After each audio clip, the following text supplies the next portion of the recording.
नमस्कार सर, मेरा नाम राजू है। अभी अभी म्यूचुअल फंड में एक चेंज आया है, डेट म्यूचुअल फंड में चेंज आया है। जो लोग सेफर सेफेस्ट पैसा लगाते हैं म्यूचुअल फंड में भी, डेट फंड में, वहाँ पे एक चेंज आया है कि इंडेक्सेशन बेनिफिट डेट फंड में नहीं मिलेगा। तो म्यूचुअल फंड में वाइडली अगर देखेंगे तो इक्विटी स्कीम हो गया, जो मार्केट में सीधा शेयर में पैसा लगाएंगे, कंपनियों में पैसा लगाएंगे, और दूसरा है डेट में, कंपनी का डिबेंचर खरीदेंगे। तो ये सेफ है। यहाँ पे जो इक्विटी में है कोई चेंज नहीं हुआ है। अगर एक साल से ऊपर पैसा बढ़ा है तो उसमें 10% टैक्स देना है। 1 लाख छूट है, उसके बाद जो भी बढ़ा होगा उस पर 10% टैक्स देंगे। लेकिन डेट म्यूचुअल फंड में पहले क्या नियम था कि 3 साल से ऊपर पैसा रख रहे हैं तो इंडेक्सेशन बेनिफिट मिलता था। वो इंडेक्सेशन बेनिफिट क्या है? मान लेते हैं कि आपने 10 लाख रुपया डेट म्यूचुअल फंड में रखा, SBI शॉर्ट टर्म फंड में रखा, SBI के डेट फंड में रखा, 5 साल के लिए रखा। मान लेते हैं कि 8% का रिटर्न दिया और 10 लाख का 4 लाख रुपया ब्याज मिला तो 14 लाख हो गया। मानने के लिए बोल रहा हूँ, 8% के रेट से ज़्यादा हो जाएगा, पर 10 का 14 हो गया। पर इसी ड्यूरेशन में महंगाई भी 4% था, तो 10 लाख का चीज़ जो आज मिल रहा है 5 साल के बाद, यदि 4% का महंगाई है तो वो 12 लाख का चीज़ मिलेगा। जाहिर सा बात है, जो कार आप 10 लाख में आज खरीद रहे हैं, अगर इन्फ्लेशन 4% के रेट से रहा तो लगभग 12 लाख में उस समय कार मिलेगा। मतलब अब ये मूलधन आपका 12 लाख हो गया, तो पैसा बढ़ा कितना? 14 लाख। पर इसमें तो एक्चुअल वैल्यू 12 लाख है 10 लाख का, क्योंकि इन्फ्लेशन के रिस्पेक्ट में ये तो, इसका महंगाई के रिस्पेक्ट में ये बढ़ गया पैसा, मतलब उतना पैसा कम हो गया। लेकिन पैसा जब ग्रोथ में आ रहा है तो इस पैसे को 12 लाख को माइनस करेंगे, 10 लाख को माइनस नहीं करेंगे, क्योंकि साथ में साथ ये भी चल रहा था। इसमें किसी इंडिविजुअल का हाथ नहीं है कि ये 4% का बढ़ रहा है तो सरकार कहते हैं इसका बेनिफिट दूंगा, तो इसको बोलते हैं इंडेक्सेशन बेनिफिट। मतलब जो 10 लाख का चीज़ 12 लाख में अब हो रहा है तो 2 लाख जो महंगाई के कारण बढ़ा, इसमें से इसको माइनस कर देंगे। मतलब 2 लाख रुपया विथ रिस्पेक्ट टू इन्फ्लेशन में जो 2 लाख रुपया आया, इसमें से माइनस कर देंगे।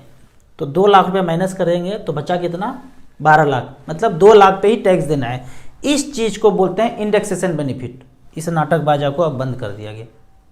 मतलब अब ये कहना है कि 10 लाख रुपया बढ़ के 14 लाख हुआ, 4 लाख आपका गेन हुआ, इस 4 लाख को आपके इनकम में जोड़ दिया जाएगा। यदि आपका इनकम 10 लाख है साल का, तो अब 14 लाख हो गया। जिस साल आप ये दिखाएंगे उस साल आपका 14 लाख रुपया माना जाएगा। जब रिडीम करेंगे तो 14 लाख माना जाएगा, और उसके हिसाब से जो भी स्लैब है आपका 10%, 20%, 30%, जो भी स्लैब में आते हैं उसके हिसाब से आपको टैक्स पे करना पड़ेगा। पर जो इक्विटी म्यूचुअल फंड में कर रहे हैं, जैसा था वैसा ही चल रहा है। 10% कैपिटल गेन टैक्स देना है, 1 साल के ऊपर होल्डिंग रहता है। जो नियम पहले था वही है, इसके साथ कोई भी चेंज नहीं हुआ है। एक क्वेश्चन पूछा गया बेहतरीन, मुझे अच्छा लगा ये क्वेश्चन, कि बैंक कहते हैं कि बैंक वाले म्यूचुअल फंड में पैसा लगाना है, पर वो बैंक ही खत्म हो जाए, दिवालिया हो जाए, और हमने सारा पैसा वहाँ रखा है, तो पैसा रिडीम कैसे करेंगे? ये तो समझ में आ गया कि बैंक दिवालिया करेगा तो म्यूचुअल फंड दिवालिया नहीं करेगा। म्यूचुअल फंड में उथल पुथल होगा, 20% नीचे हो गया, 10 लाख लगाया था 50 लाख हो गया, गिर गया, चलो भाई 30 लाख बचा, पर वो 30 लाख निकालेंगे कैसे? बैंक ही दिवालिया कर गया। बैंक 1 में आपका अकाउंट था, बैंक 1 खत्म हो गया, तो दूसरा बैंक अकाउंट नंबर अगर कोई है, नहीं है तो खोलेंगे, उसको चेंज करेंगे, अपडेट करेंगे। अपडेट करने में 1 सप्ताह का टाइम लगेगा, तो रिडीम उसमें करेंगे, टाइम लगेगा। जब भूचाल आएगा तो सेटल होने में थोड़ा टाइम लगेगा, तो दूसरे बैंक अकाउंट को अपडेट करेंगे। इसमें एक चीज़ और ध्यान रखना है, पहले बैंक का प्रूफ भी रखना है आपके पास। बैंक स्टेटमेंट, चेकबुक, ये होना चाहिए आपके पास। अगर आप म्यूचुअल फंड में इन्वेस्ट कर रहे हैं, अगर आपने बैंक अपडेट किया है तो पहले बैंक का प्रूफ रखना है। यदि आप बैंक चेंज करने का बात करते हैं तो इसका चेक मांगा जाएगा, और नए बैंक का तो आप अकाउंट खोलेंगे तो चेक मिलेगा ही, तो दोनों का चेकबुक मांगा जाएगा। तो प्रूफ के तौर पे स्टेटमेंट, चेकबुक, पासबुक कुछ ना कुछ रखना है। तब जब अपडेट हो जाएगा फिर इसमें रिडीम कीजिए। मैंने पीछे एक वीडियो बनाया था, उसमें कहा था कि जो 9/11 हुआ था ना बाहर, 9/11, 9/11, इसमें बिल्डिंग में कोई जहाज़ नहीं टकराया था, एज पर प्लान था सब कुछ। तो कुछ लोगों ने कमेंट्स किया, पागल हो गए क्या, इस व्यक्ति को कैसे सीरियसली ले सकते हो, ये कहता है हुआ नहीं है। मैं पूछता हूँ आपने ये कहाँ देखा टकराव? वीडियो गेम में ना, टेलीविज़न पे। ये जो ऐसा बोले ना कि पागल हो गए क्या, तो मुझे अचानक से एक व्यक्ति का नाम याद आ गया। उनका नाम था प्लूटो। प्लूटो पहली बार ये खोज किए कि जो सन जो है ना स्थिर है, एक जगह पे कांस्टेंट है और पृथ्वी चक्कर लगाता है। उन्होंने लोगों को बोलना शुरू किया कि भाई हम लोग गलत बोल रहे हैं कि सन चक्कर लगा रहा है, पृथ्वी चक्कर लगा रहा है। तो सारे शास्त्र को जो पढ़ने वाले थे, जानने वाले थे, सब में तो यही लिखा है कि सन राइज होता है और सन सेट होता है। अब यहाँ पे हम खड़े हैं, कोई चीज़ राइज हो रहा है, ये दीवार है राइज हुआ दिख रहा है और फिर डूबता हुआ भी दिख रहा है। तो भाई कोई आना जाना कर रहा है ना, तो भाई यही उग रहा है और यही डूब भी रहा है, तो पता तो साफ साफ चल रहा है। तो सारे लोगों ने उसको घेर के बोला इसको सजा देंगे, हमारे सारे शास्त्र में लिखा हुआ है, तो क्या लिखने वाले भगवान गलत थे और ये अपने आप को सही बोल रहे हैं? बोला इसको फांसी का सजा देंगे। तो कुछ लोगों ने बोला नहीं, अगर माफ़ी मांग लेंगे तो इनको छोड़ देंगे। तो जब सोचा कि माफ़ी मांगने से ऐसा हो सकता है, प्लूटो ने बोला कि ठीक है मुझे माफ़ कर दीजिए, मैं गलत बोल रहा हूँ, सन ही चारों तरफ चक्कर लगाता है, पृथ्वी कांस्टेंट है। तो उन्होंने छोड़ दिया, सब लोगों ने मिलकर छोड़ दिया, चलो माफ़ी मांग लिया। तो माफ़ी मांग के जब आगे बढ़ने लगे तो उनके मित्र, खोजी मित्र जो इनके साथ उनके खोज में शामिल थे कि भाई सन कांस्टेंट है और पृथ्वी चारों तरफ चक्कर लगा रहा है, तो मित्र उनके पूछते हैं कि आपको तो पता है पृथ्वी चारों तरफ चक्कर लगा रहा है, आपने क्यों माफ़ी मांगा? तो प्लूटो ने कहा कि मेरे माफ़ी मांगने से ऐसा थोड़ी कि सन चक्कर लगाने लगेगा, मेरे माफ़ी नहीं मांगने से या मांगने से पृथ्वी चक्कर लगाता है, लगाता ही रहेगा, चाहे कुछ भी हो जाए। ठीक उसी तरह आप मुझे जो भी कहें, भला बुरा जो भी कहें, वो टक्कर जहाज का नहीं था, कुछ और था। हो सकता है ये जानने में आपको 40 साल लग जाए, 50 साल लग जाए, 70 साल लग जाए, या ना जाने बिने ही ऊपर चले जाएं, इसके लिए हम जिम्मेवार नहीं हैं। ठीक है, आप क्या देखते हैं, क्या समझते हैं, किनको सुनते हैं? जो सिर्फ झूठ और झूठ बोलते हैं उन्हीं को सुनते हैं, जो सिर्फ सत्य बोलते हैं आप उनको सुनते हैं, ये आप पे डिपेंड करता है। अब पहले वाला टॉपिक पे आते हैं, डेट और इक्विटी। तो डेट में तो मैंने कभी नॉर्मली बोला ही नहीं पैसा लगाने के लिए। अगर शॉर्ट टर्म इन्वेस्टमेंट करना है, 6 महीना साल भर रखना है, तो डेट म्यूचुअल फंड में रख दिया। हमने हमेशा इक्विटी के बारे में बात किया है, और यदि 15 से 20 साल टाइम है तो इक्विटी में पैसा लगाएंगे।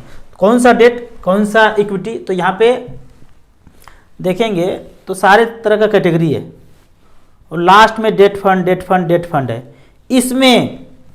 इसमें कहते हैं अगर पैसा लगाया, कब से शुरुआत है, ये 39 सीरियल नंबर से, StarSIP.in की वेबसाइट पे जाएंगे, 39 सीरियल नंबर से देखेंगे तो ये जो है इंडेक्सेशन बेनिफिट यहाँ पे नहीं मिलेगा, लेकिन इसके ऊपर